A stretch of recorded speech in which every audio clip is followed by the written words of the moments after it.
about to cough. I started coughing. Welcome to another edition of Theories and Thoughts podcast with your hostess Anya. And Fancy. tonight we have the author Reese, who will be telling us about her debut book, Trapped. Oh, so stay tuned.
Sorry about that. This time of the year, the weather goes back and forth, and I get sick.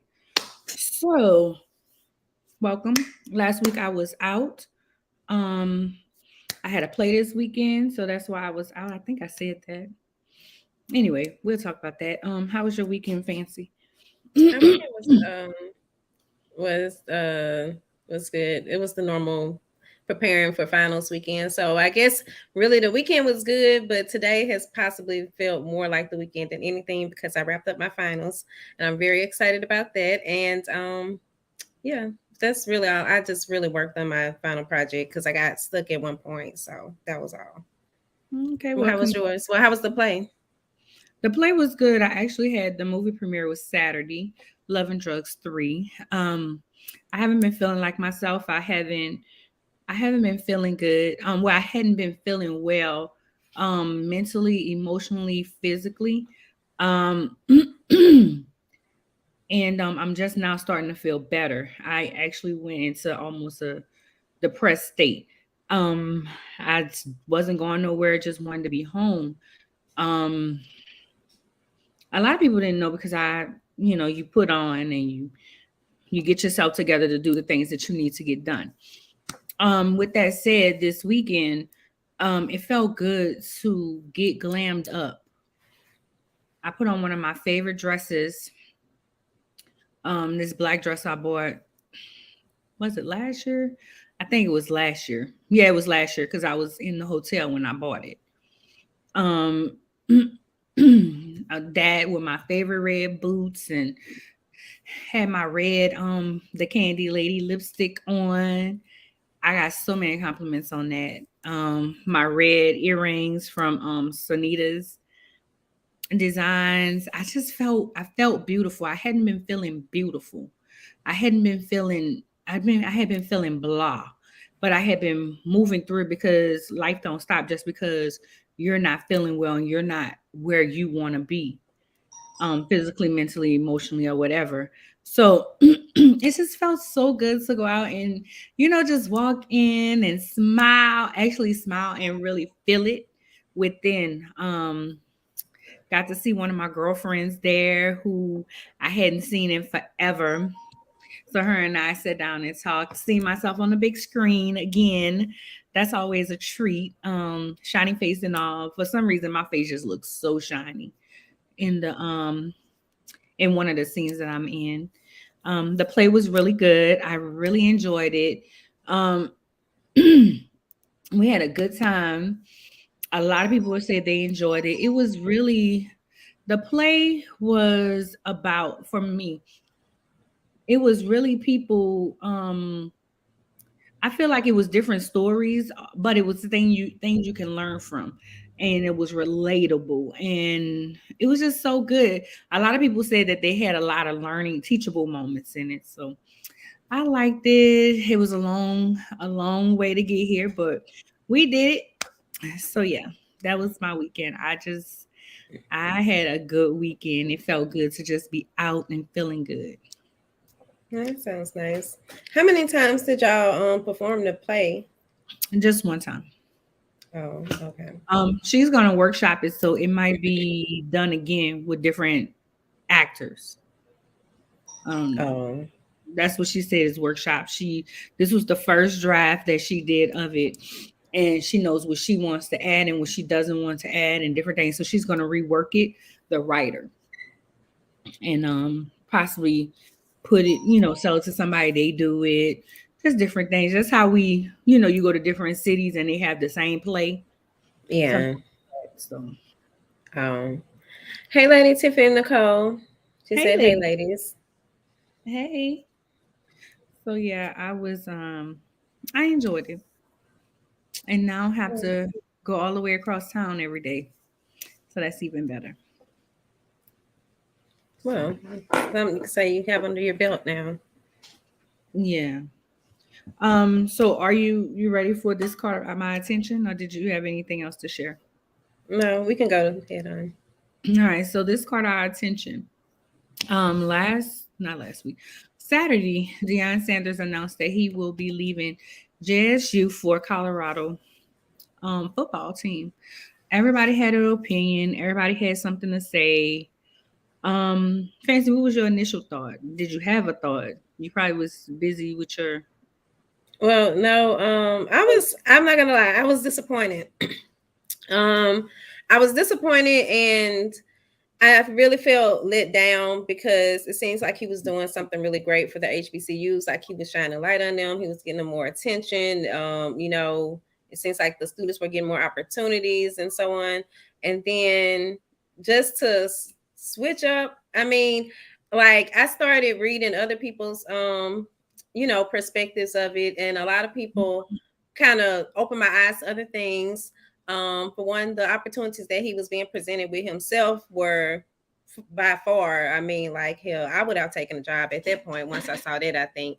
But it was just it was like it seemed almost kind of like how people it was conflicting, because on one end you understand why he took the job, but then at the same time it's kind of like such a letdown because it could have been something even bigger. Like I think a lot of people really like I was just listening to a podcast and they were talking about something else, but then they started talking about HBCUs. And then the first thing they said, "Oh, I love what Deion Sanders is doing for HBCUs," and this was a few months ago. So I know that and we even have some articles up on the website just about, just like the gains that were coming up and people were more excited about it. But I understand what Colorado is trying to do as well. I look at the fact that somebody said it seems like he was more so like positioning himself. And before I even heard that, someone else had just kind of told me, like, they were saying he really marketed himself really well. And it made me think about like he really did, because anything that was going on in the news, it was like he was commenting on it, like he was putting himself out there. He came in, he showed what all he could do, he made change, he made an impact. So it was like he really, we can see his portfolio, we can see his body of work, and then kind of better understand why he was able to do that, and just kind of like why he decided to do it. So I'm still undecided about it. I do think it is a loss for the HBCU community though. And I just hope that somebody else is able to, like, pick up the torch and continue to do whatever it was that he initially seemed like he had set out to do anyway. But what are your thoughts on it? I was happy for him. I was happy for him. Just to kind of comment on something that you said just now. He put it out there. He commented on so many different things. That's who he is. He was doing that before he was there. For me, if he was, and I'm not speaking against what you were saying, I'm just saying, just because I've seen the same comments and different things. If you're gonna position yourself, you're gonna, well, for me, he was completely the same person he's always been. He's always been flashy. He's always been opinionated. He's always been this big light. Wherever he touches, it's gonna be a big light. I may have shared on here that I was his that I worked at the school that his kids went to. And he that was the most calm I had ever seen him. And he loved his kids. Like he would just stand in the window and watch them play and watch them interact. He'll be like this. But the humbleness, but he still had that. If you're around him, he has that energy about him. Like he has a presence. So when it comes to that, I don't think that he just set himself up. I feel like he could have went to D1 in the beginning, but he brought all his family there to Jackson State. I feel like he did what he came to do. And a lot of times, and this is my opinion, we stay longer than where what we stay longer than we should stay.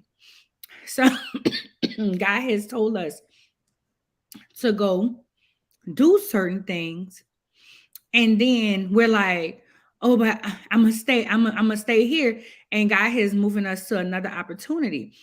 The opportunity that he has now, I feel he's bringing 10 players with him, guys that probably would have never seen D1, who would have never got to experience that environment, guys who would have never been able to.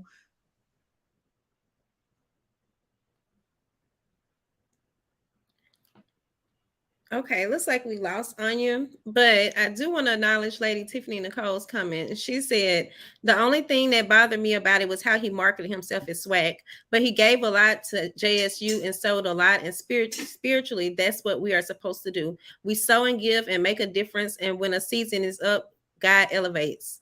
Okay, so it's not like y'all about saying the exact same thing, kind of Yeah, you saying it about the time and she's saying it about the season. So I yeah, can understand that. it's time. It's time to go. At times, he did all he could do. I mean, he got them noticed, and he was swag. He was swag when he was there. That's like, people was like, well, what if he should stay this, that, and third. So I sent you the text. Um, my best friend, she was like, they was talking about it in the group, and one of the guys just pulled out everything that he got with this job.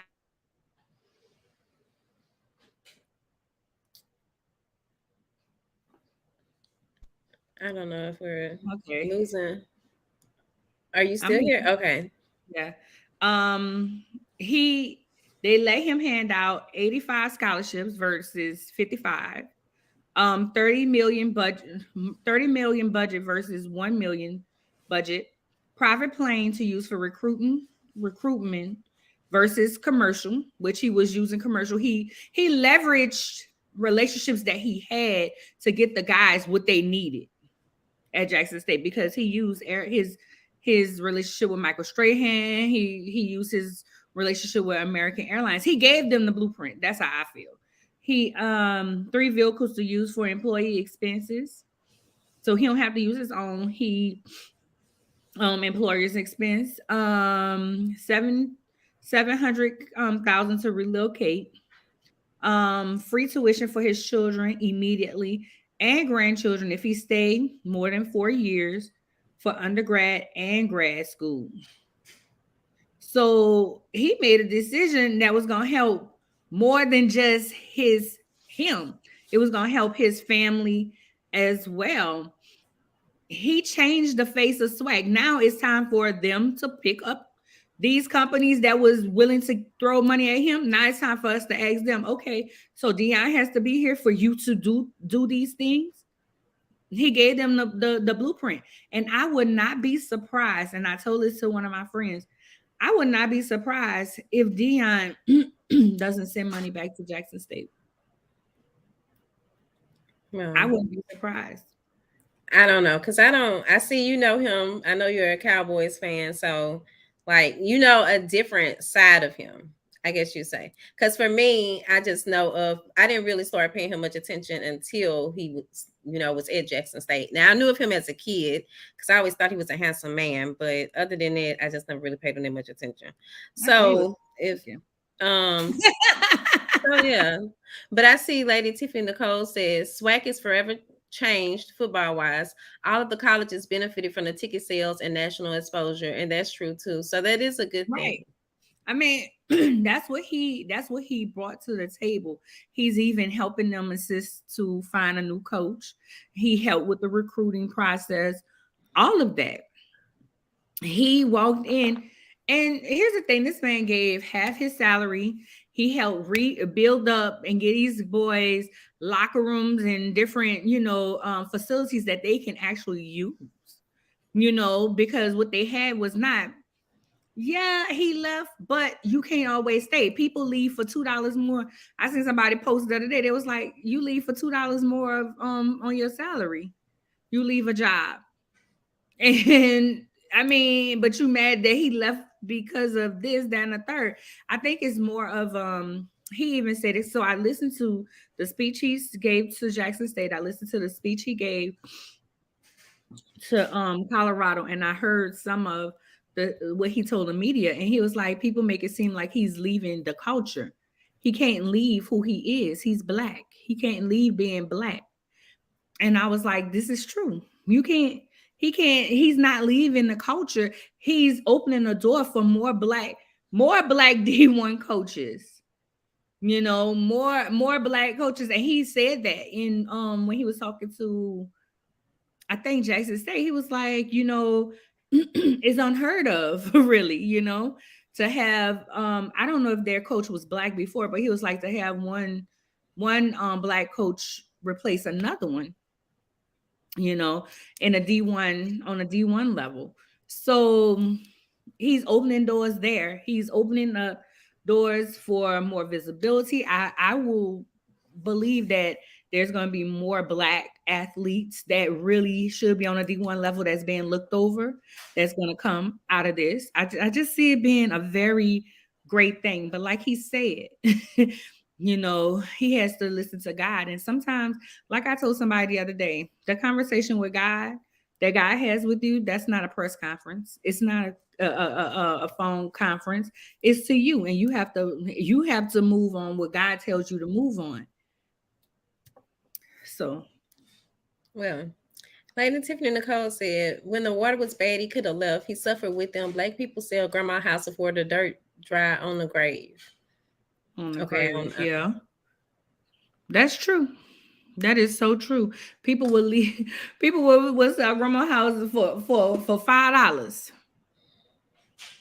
For $5 in our systems. All right. Yeah. But I agree with you. People will sell their grandparents' home and think two things about it. Think nothing about it. A lot of people that's complaining not even giving back to the HBCUs. They're not even giving back to their colleges. They're not doing nothing for the communities, but they got an opinion. Well, I don't know. Our guest hasn't arrived just yet. Did you have any other news that you'd like to share? No. Well, congratulations to Kiki, and somebody else announced their pregnancy this week. Who else announced their pregnancy? Somebody else. But I'm really happy for Kiki Palmer. It feels like we've known her all her life from a little girl, and now she's growing into a woman. Yeah. Okay. So Anya's having some difficulties tonight, but when we come back, Anya should be here, as well as we'll be bringing in our guest, Theresa Dorsey. So stay tuned.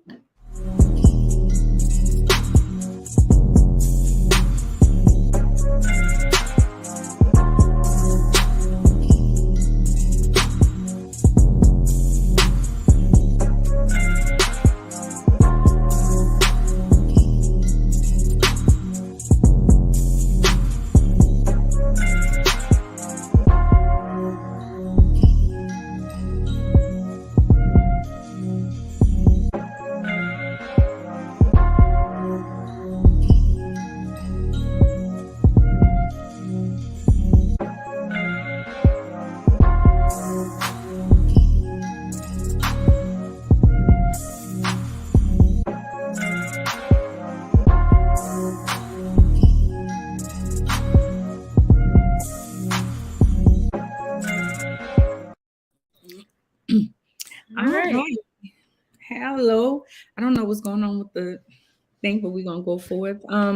Welcome to the show, Reese, Theresa Dorsey. But she goes by Reese.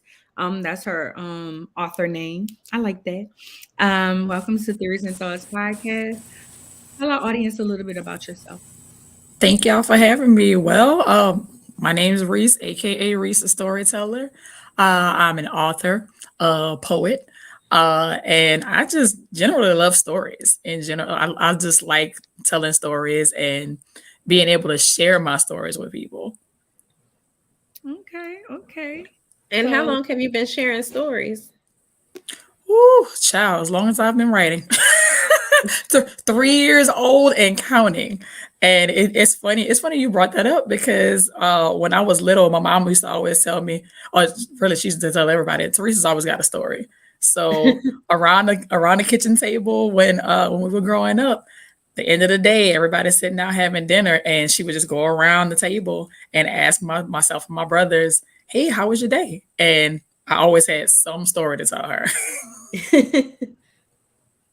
Okay. well, that's great. I was just gonna say that this is her debut book, um, Trapped. Um, so why now? Since you've always had stories, why now? Why not before? Why not when we were in high school? Why not, why now?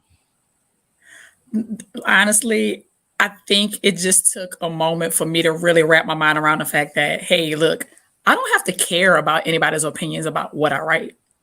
That I think that was really the biggest thing. A lot of times we get wrapped up with our personal ideas of how we should be when it comes to our presenting ourselves to other people. So I think for me, a lot of it was maybe fear of judgment that I felt like I would be judged for what I was writing. Honestly, that didn't happen when I was in high school. I mean, the Blue Notebook is proof of that. I still have people asking me about that notebook now from high school. So, the hint, hint, that is actually coming. Oh, But I think that's really what it really was. Is just that I had to get out of my own way. It really got to a point where I had to stop worrying about other people's ideas and opinions of me and just do what I do. okay. Did you do short stories or anything to get to this point, to get that confidence to go ahead and write this novel, or did you just shoot out the gate? Honestly, it started from poems when I was younger, middle school to early high school, short stories. A lot of times it was things that other people were telling me. So I was actually making up things based off of the situations that they've been in. So yeah, it's a little bit of everything. I've done short stories for class that have turned into other items.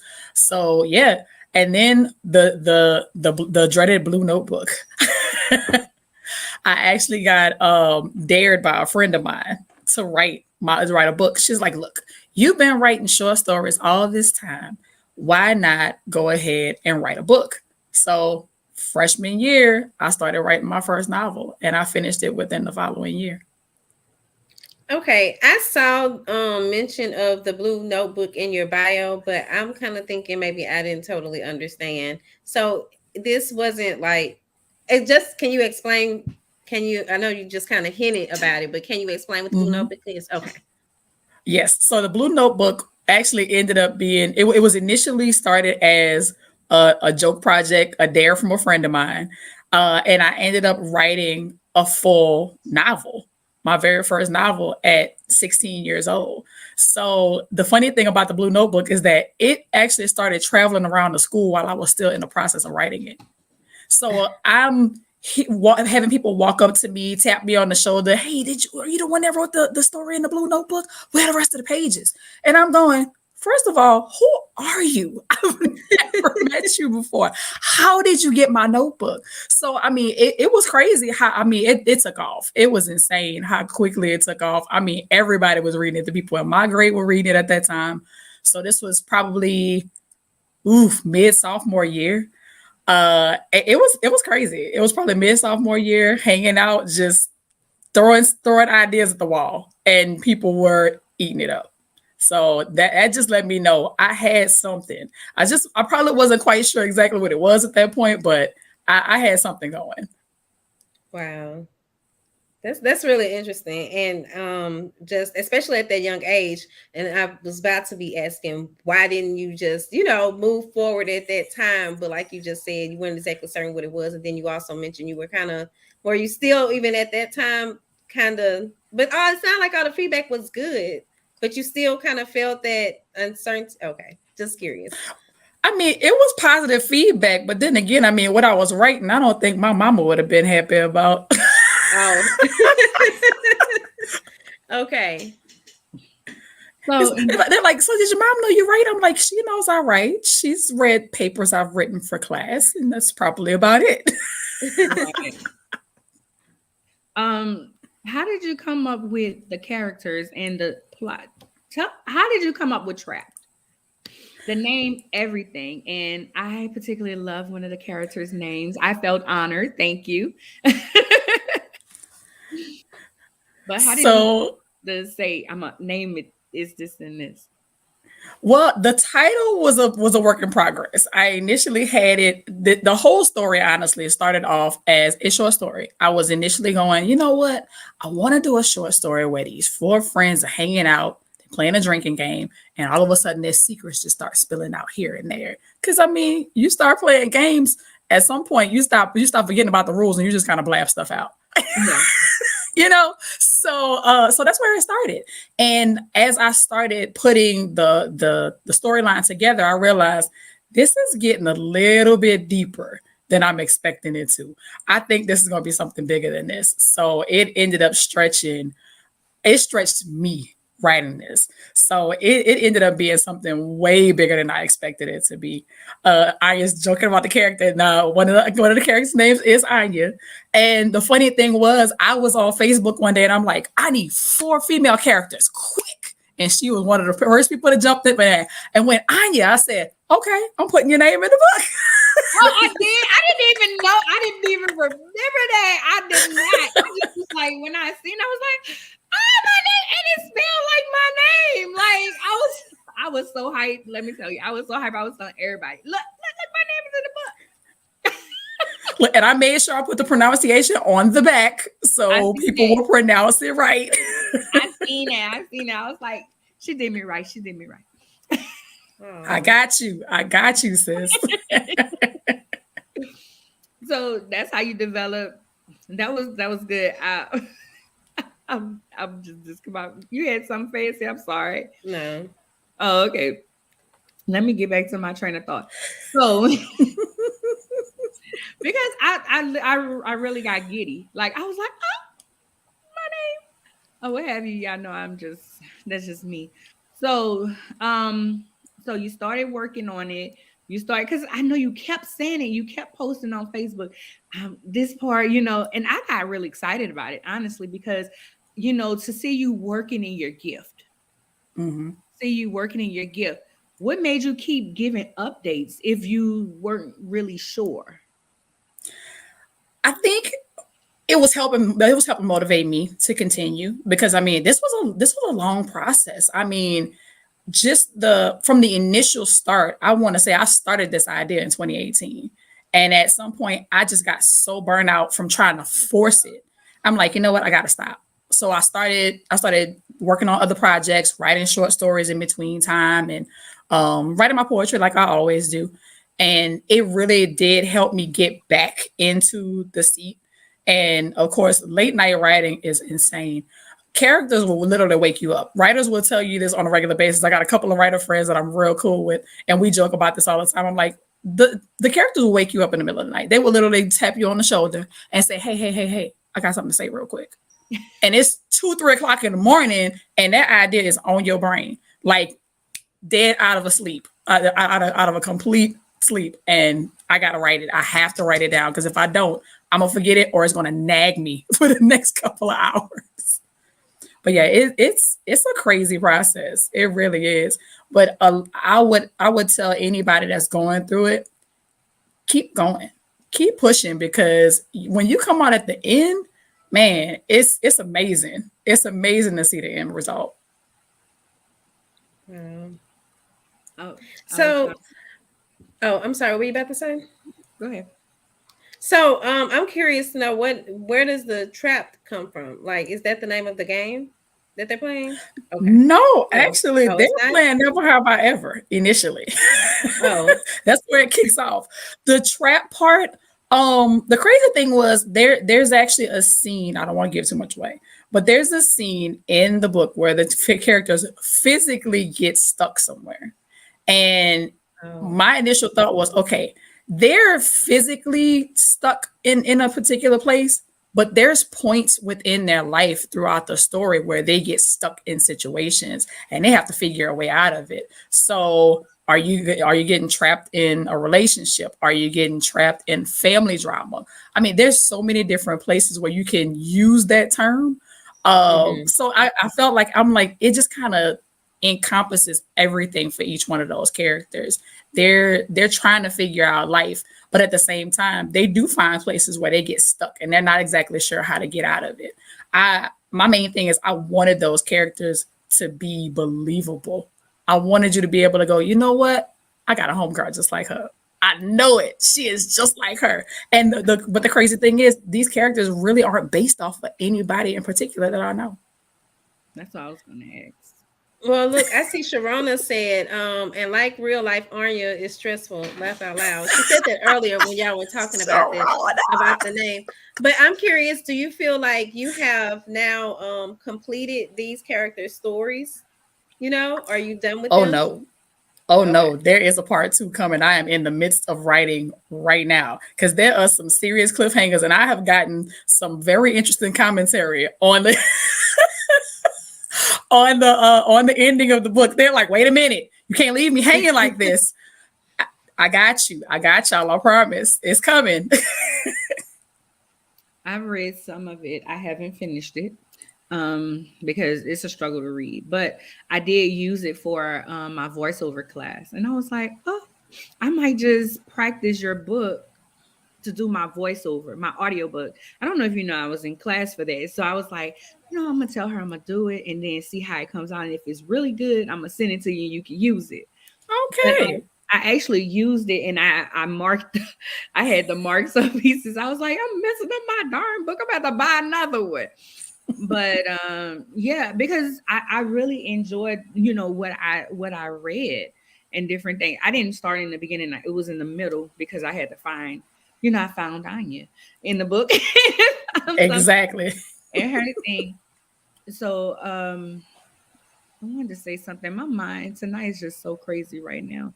Um, I'm so sorry. Fancy, did you have anything else that you might have wanted to ask? Well, other than you mentioned the late nights, but what else, like the writing process? Do you have a writing process outside of the late nights? Honestly, I try to brainstorm my characters. I am old school brainstorm, piece of paper, pen, and I will draw a circle. Circle. Write the title of the book. Yes, ma'am. Yes, Girl. ma'am. Straight up and down. Stuff's drawn all over the place. What's their motivation? And it's crazy because it took a little while to really get the gist of where I wanted my characters to go.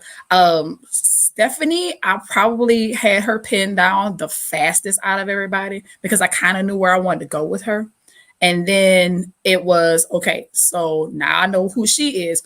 Let's walk through the other characters. I got to figure this thing out. So I literally sat down. And y'all, if I had it close to me, I would show it to you. I still have the piece of paper that I drew out and went, okay, these are my four characters, and this is what they're going to do. And this is what they're, I mean, it's nuts. But yeah, I'm big on writing things on paper. It's just an old habit just from doing that when I was younger. I mean, I literally was that teenager that had a notebook, a pen, and a flashlight under their pillow, writing in the middle of the night. So I still do that. I use my phone now for notes. If I'm out and about, I will shush people in a heartbeat. I try not to do that. I'm like, hold on, give me 1 second. Hold on, wait. and I jot stuff down.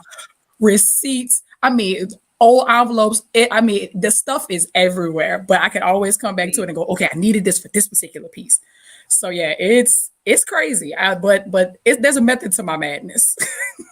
Well, if you ever are looking for a way, I guess you say, to modernize your process, there is a platform called Mind Map, and you can map things out and draw circles on there. So just letting you know that, just an idea.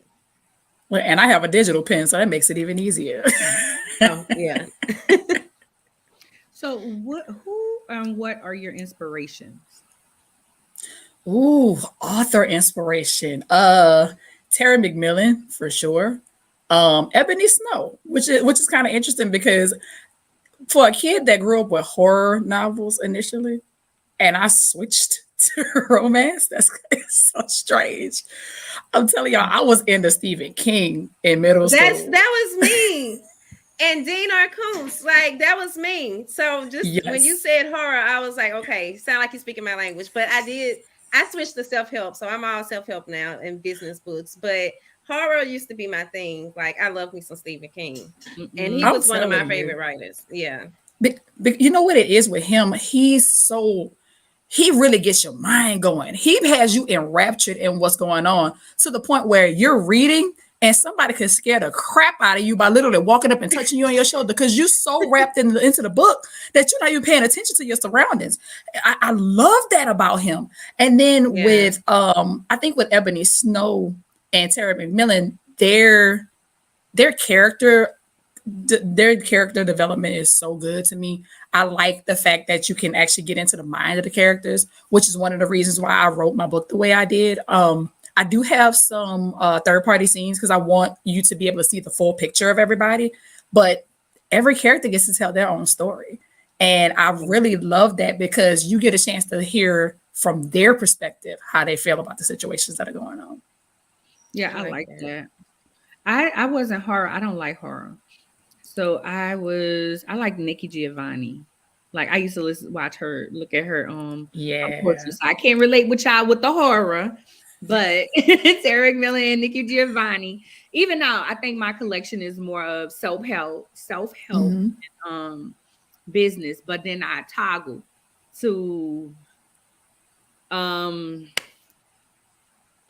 Eric Jerome Dickey. Definitely him. What's this other guy? He was gay and he died. Elin Harris. Elin Harris. I used to listen to Elin Harris on CD and cassette. That's how far back me and him go. So right. So I love how you said that you got that character analysis. How Ebony Snow, I had never heard of her, so I have to look her up. Check out some of her stuff. So why not horror then? Why you just decided that you was gonna? You didn't think horror was a genre that you would have wanted to jump into?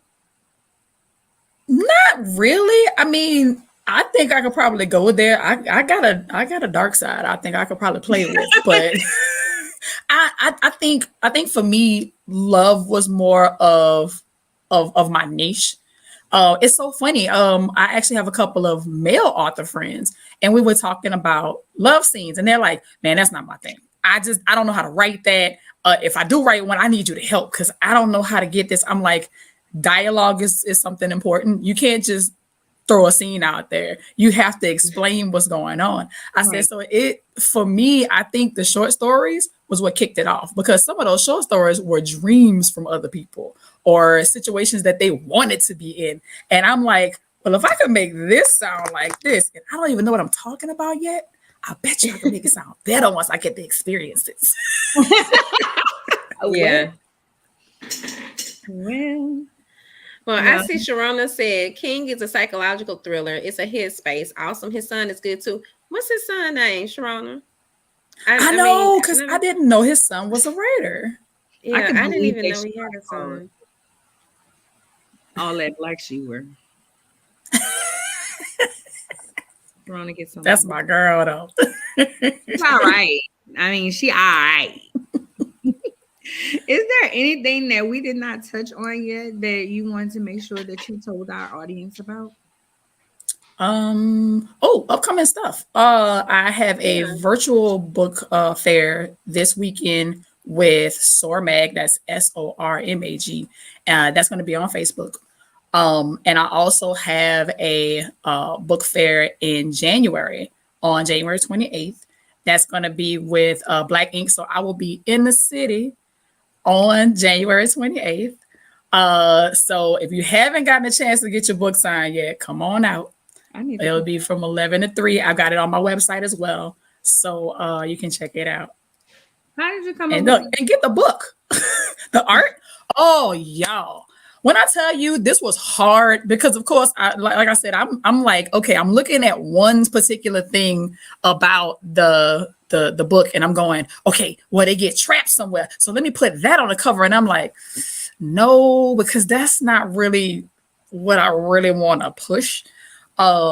And I mean, there's a lot of spicy stuff going on in the book. I mean, it just is what it is. So I decided, I'm like, okay, well, let me try something else. And I love the color. Man, the texture of this doggone picture I found. And I did this myself on Canva, by the way, y'all.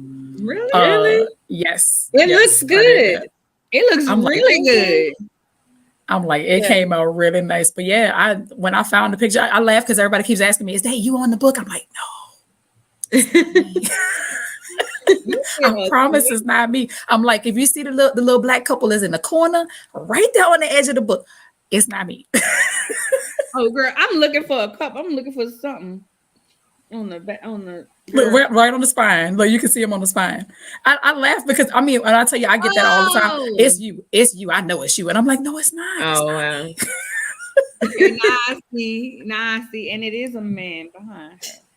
Okay, I'm with it. Okay, I'm with it. Where can they find the book?